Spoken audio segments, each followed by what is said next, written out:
Dear friends, ladies and gentlemen, it is my great pleasure to meet with you online to jointly celebrate the 71st anniversary of the founding of the People's Republic of China and China's traditional Mid-Autumn Festival. On behalf of all my colleagues at the Chinese Embassy, I would like to extend best wishes to all of you and festive greetings to our people back in China.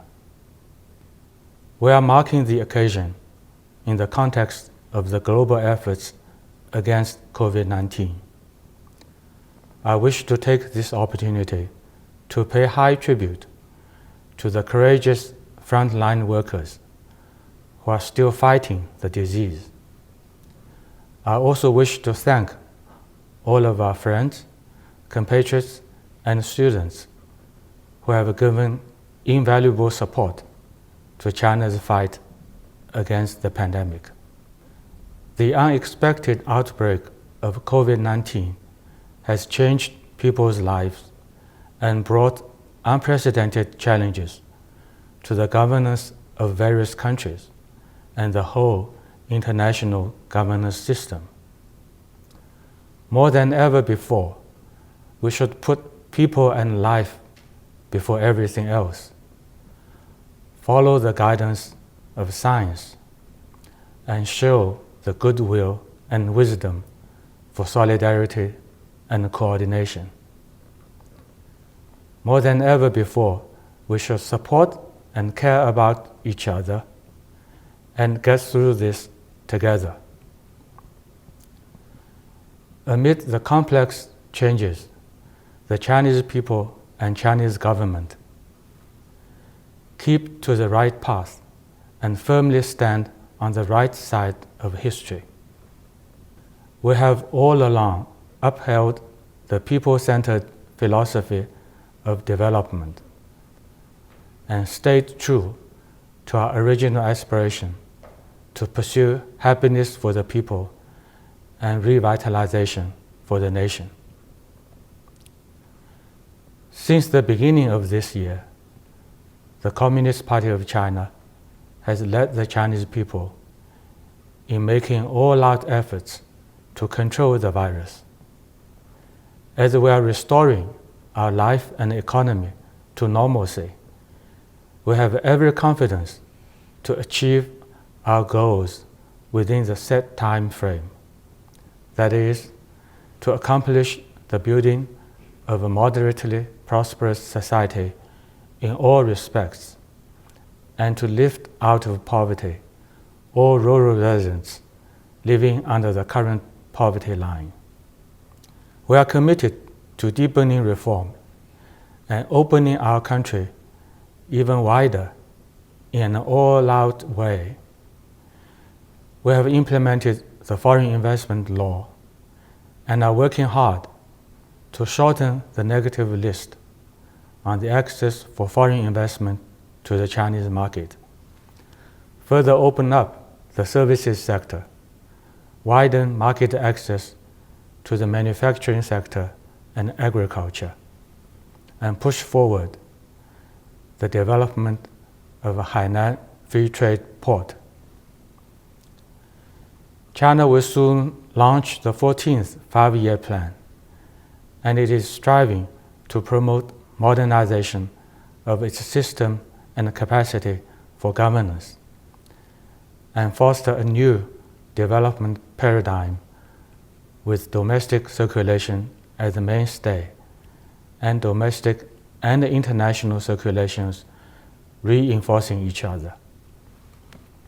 China's development will not only benefit its own people, but also make significant contribution to world peace, stability, and prosperity.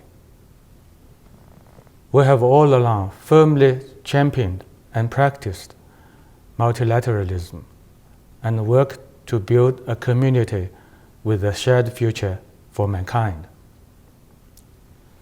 COVID-19 reminds us that we live in an interconnected global village with a common stake.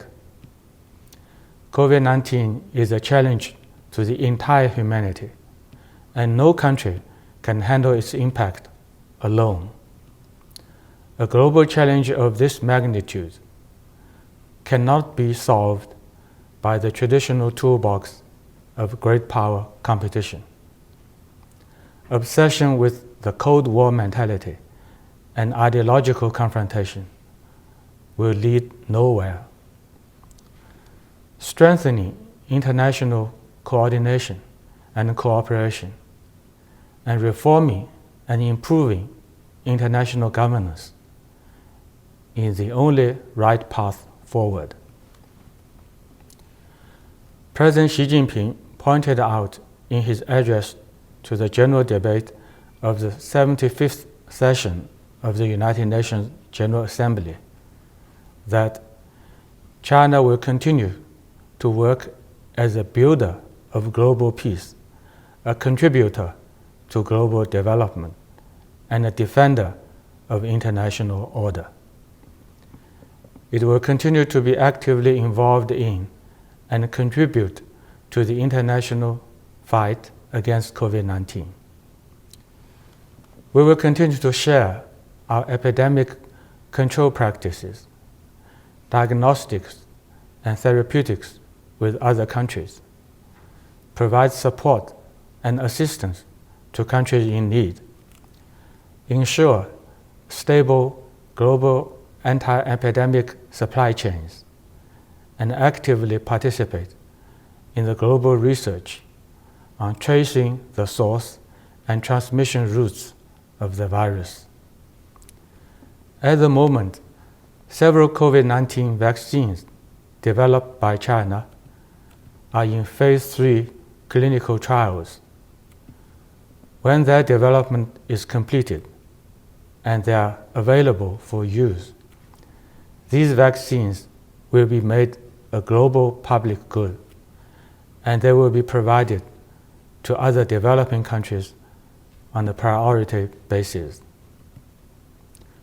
We hope that in a world full of uncertainties and complex challenges, countries can all make correct choices, contribute to the global well-being. We have been firmly opposed all along to a new Cold War or decoupling, and we are committed to the sound and stable growth of China-US relations. Indeed, the China-US relationship is experiencing severe difficulties rarely seen in the past 41 years of diplomatic ties.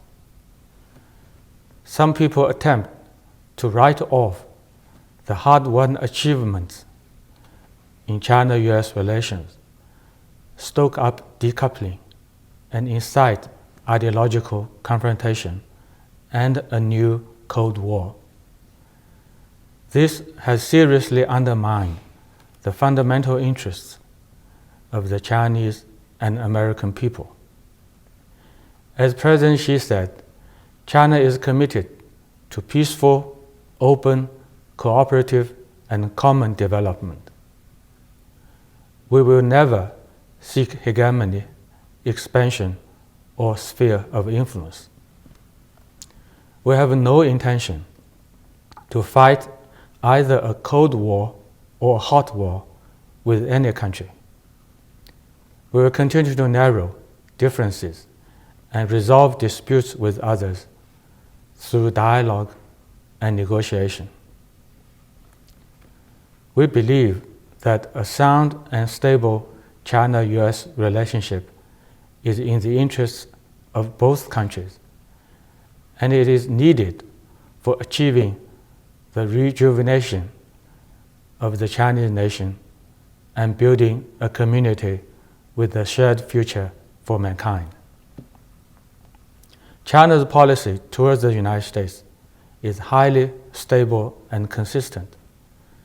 We are willing to develop our relations with the US with goodwill and sincerity, and the two countries should lose no time in taking bilateral relations onto the right track of no conflict, no confrontation, mutual respect, and win-win cooperation.